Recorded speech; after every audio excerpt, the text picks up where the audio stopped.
क्या आप इस साल स्किल्ड माइग्रेंट्स के लिए ऑस्ट्रेलिया में परमानेंट रेजिडेंसी वीज़ा प्राप्त करने वाले टॉप जॉब्स के बारे में जानते हैं?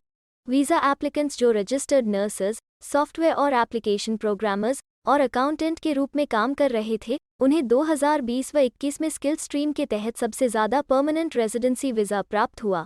माइग्रेशन प्रोग्राम यह जो कोविड-19 से बेहद प्रभावित था। पूरी जानकारी के लिए इस वीडियो को अंत तक देखें और हाँ, वीडियो को लाइक और शेयर करें और हमारे चैनल को सब्सक्राइब करना न भूलें। ब्रेन ड्रेन कंसल्टेंट्स की ओर से हमारे इमिग्रेशन इन्फॉर्मेशन और news channel A to Z immigration updates में आपका हार्दिक स्वागत है। आइए सबसे पहले न्यूज़ के कुछ हाइलाइट्स पर नज़र डालते हैं। नर्सिंग, सॉफ्टवेयर प्रोग्रामिंग और अकाउंटेंसी इस साल परमानेंट रेजिडेंसी ग्रांट्स के लिए टॉप ऑक्यूपेशंस के रूप में उभरे। इस साल स्किल स्ट्रीम के तहत 79,620 स्थानों को डिलीवर किया गया।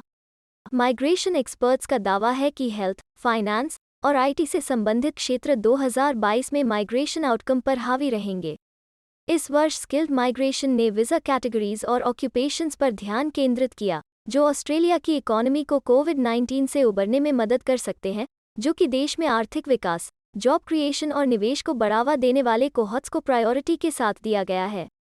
पिछले प्रोग्राम ईयर के लिए स्किल स्ट्रीम का आउटकम 79,620 स्थानों पर था, जो कुल माइग्रेशन प्रोग्राम का आधा हिस्सा था, जिसमें ज़्यादातर वीज़ा उन लोगों को दिए गए थे जो क्रिटिकल सेक्टर्स और ऑक्यूपेशंस में काम कर रहे थे। ऑस्ट्रेलिया में परमानेंटली रहने और काम करने की इच्छा रखने वाले अंतर्राष्ट्रीय छात्रों और वर्कर्स के लिए यहाँ उन टॉप 5 ऑक्यूपेशंस का विश्लेषण किया गया है, जिन्हें इस साल परमानेंट रेजिडेंसीज प्राप्त हुई है। रजिस्टर्ड नर्सेस को 3,670 स्थान प्राप्त हुए, जो कि स्किल स्ट्रीम में किसी भी दूसरे ऑक्यूपेशन से ज़्यादा है। सॉफ्टवेयर और एप्लीकेशन प्रोग्रामर 3,121 स्थानों के साथ दूसरे स्थान पर थे। अकाउंटेंट्स को 2,065 स्थान, आईसीटी बिजनेस और सिस्टम एनालिस्ट्स को 1,106 परमानेंट वीज़ास मिले। सिविल इंजीनियर प्रोफेशनल्स को भी 1,106 स्थान मिले।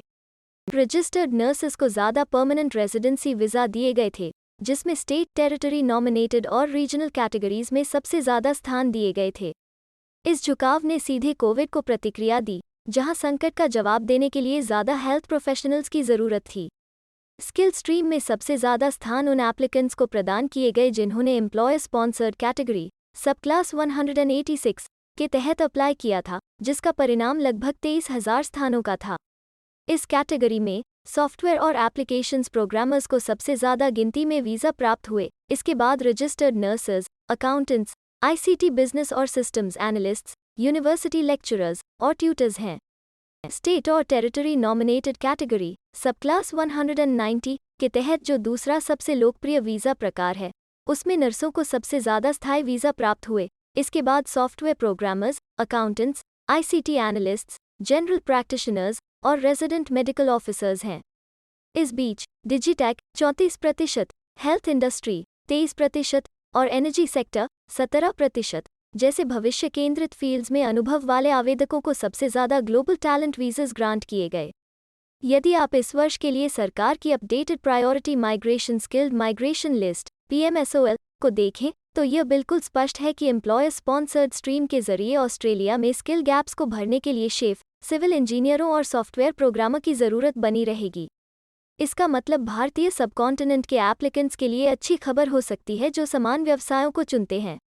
Melbourne based migration agent Saurabh स्मा ने कहा कि भविष्य केंद्रित क्षेत्र जो संभावित रूप से इनोवेशन को बढ़ावा देकर और रोजगार पैदा करके ऑस्ट्रेलियाई लोगों के लिए अवसर पैदा कर सकते हैं, इस फाइनेंशियल वर्ष में फास्ट ट्रैक जाने की उम्मीद है। विशेष रूप से उन ऑक्यूपेशंस पर ध्यान केंद्रित करने के बजाय जो कमी में हो सकते हैं या नहीं भी हो सकते हैं। ऑस्ट्रेलिया को एम्प्लॉयर्स को उन वर्कर्स को स्पॉन्सर करने की इजाज़त देनी चाहिए जहां उनके पास उच्च वेतन है। ICT security specialist, developer programmer, early childhood teachers, speech pathologists, laboratory scientists, social workers और डिजिटल गेम्स डेवलपर्स जैसे नए ज़माने के ऑक्यूपेशंस वर्तमान समय में लोकप्रियता प्राप्त करने वाले कुछ व्यवसाय हैं। कई राज्यों ने पहले ही इसका लाभ उठा लिया है और इन नौकरियों को अपनी अपनी लिस्ट में जोड़ना शुरू कर दिया है। ये परिणाम कई मायनों में ऑस्ट्रेलिया में परमानेंटली रहने और काम करने के इच्छुक अंतर्राष्ट्रीय छात्रों और दूसरे वीज़ा एप्लीकेंट्स के करियर विकल्पों को डिफाइन करते हैं।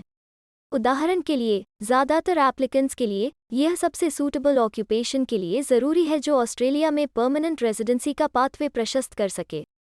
हमें उम्मीद है कि हिंदी भाषा में इमिग्रेशन से जुड़ी ज़रूरी और सही जानकारी पहुंचाने की हमारी कोशिश आपको पसंद आ रही होगी। कृपया कमेंट में अपने सजेशंस और फीडबैक्स ज़रूर दें और हमें सपोर्ट करने के लिए हमारे चैनल को लाइक, शेयर और सब्सक्राइब ज़रूर करें। और हाँ, बेल आइकॉन को दबाना मत भूलिएगा। अपना कीमती समय देने के लिए धन्यवाद। एक और वीडियो के साथ आपसे फिर मुलाकात होगी।